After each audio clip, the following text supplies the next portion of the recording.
Dear seeker, let the noise of the world fade and listen closely. You have come with a question that troubles every human heart. Why do we suffer? And how do we find happiness?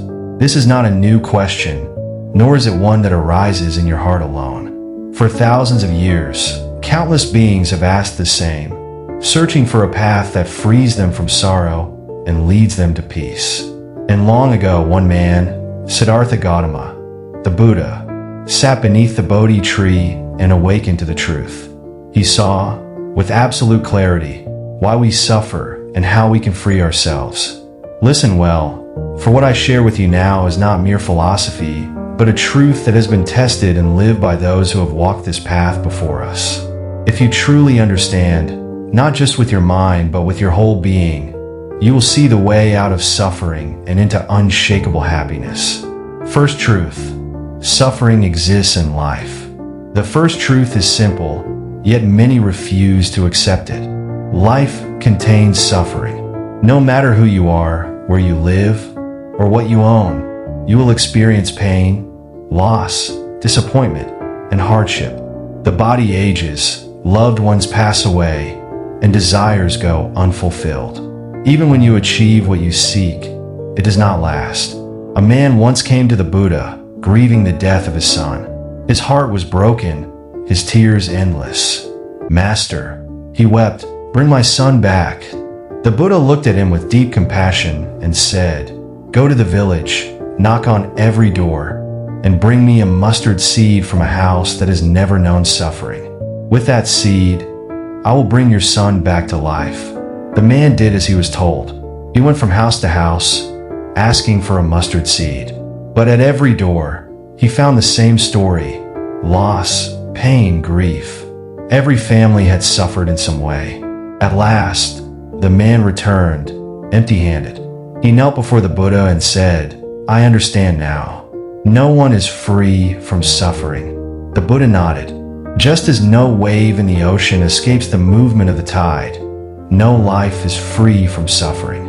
To be born is to experience change, loss, and uncertainty. But do not despair. Understanding this truth is the first step to freedom. Second truth: suffering has a cause. Suffering does not happen by chance. It has a cause, just as fire does not burn without fuel. And what is the fuel of suffering? It is attachment, craving, and ignorance. A person desires something, a possession, a relationship, recognition. If they do not get it, they suffer. If they get it but later lose it, they suffer. Even while they have it, they fear its loss, and so they do not truly enjoy it. The wise see that suffering is not caused by the world, but by the mind's clinging. If a man holds a hot coal in his hand and cries out in pain, is it the coal's fault? No, it is his grasping that burns him. Let go, and the pain ceases. A traveler once asked the Buddha, "Why do I feel empty even after achieving all I have wished for?" The Buddha replied, "Because you drink from a cup with no bottom. The more you pour into it, the more it leaks away. Desire can never be satisfied. It only creates more thirst. The problem is not that we want happiness, but that we seek it in things that are impermanent. Like chasing the reflection of the moon in the water, we try to grasp something that cannot be held." Third truth: there is a way out of suffering. Take heart, dear seeker, for suffering is not a prison without an escape. There is a way out, just as dark clouds always give way to the sky beyond. The way out is to free yourself from attachment. Do not mistake this for rejecting life or denying joy. True detachment is not about pushing things away. It is about no longer clinging to them.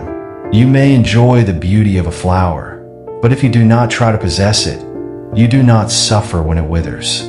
A wise monk once held up a cup and said, "To me, this cup is already broken.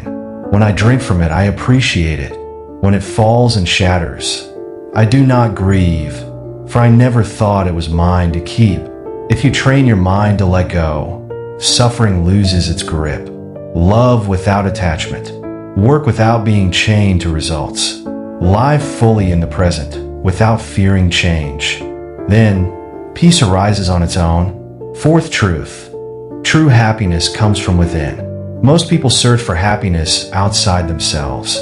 They say, I will be happy when I have wealth, when I find love, when I achieve my dreams. But happiness that depends on conditions is fragile. It can be lost at any moment. The Buddha taught that true happiness is independent of external things. It comes from within, from a peaceful mind, a compassionate heart, and the wisdom to see things as they are. A king once asked a monk, "You own nothing, yet you seem more at peace than I, who own everything. How is this possible?" The monk smiled and said, "Your Majesty, you have built your kingdom outside, but I have built my kingdom within. Happiness is not something you seek, it is something you cultivate. Through mindfulness, through letting go, through understanding, you create a joy that cannot be taken from you." Fifth truth. The mind is the key to both suffering and happiness. If suffering and happiness do not come from the world but from the mind, then the mind is the key. An untrained mind creates endless suffering, while a trained mind creates peace.